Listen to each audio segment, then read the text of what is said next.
going to video the inside of this church. Hopefully they won't throw me out.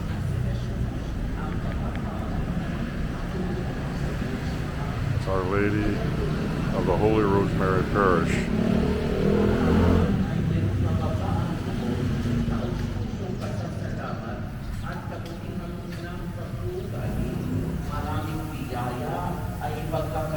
Sa atin ng Diyos.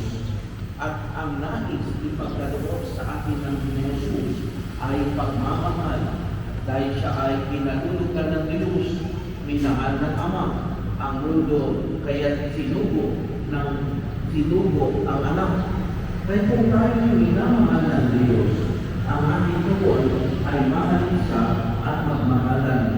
Ito ay ang ating layunin sa buhay na ito habang nananatili tayo sa paganapan ng paghahari ng Diyos at makakamtan natin sa araw na iyon ang kaligayahan ng buhay na walang hanggan. Ikalawa, ito ay ang pananalitan ng Panginoon sa Ama sa aking pangalan at ibigay sa inyo ay nangangabulan na ang Diyos ay salita mapagmahal at Diyos na mapagkalinga.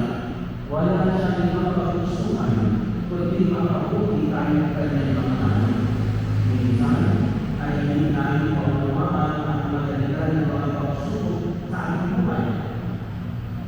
Ngunit kung itataas natin ang ating puso at ang lahat ng nais natin sa Panginoon na may upang sa iwala, diyan ay ibigay na ang biyayang ating nakasama-kasama.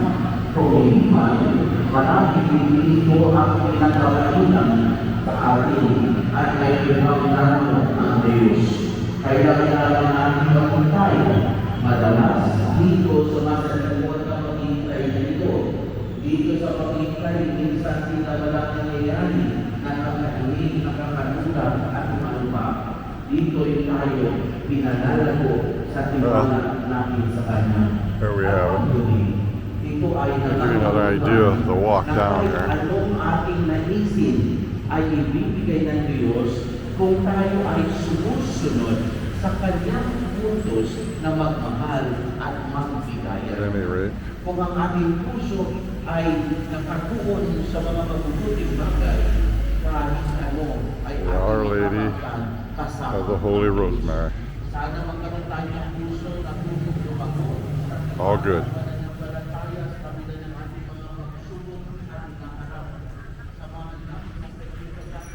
Hope you enjoyed that.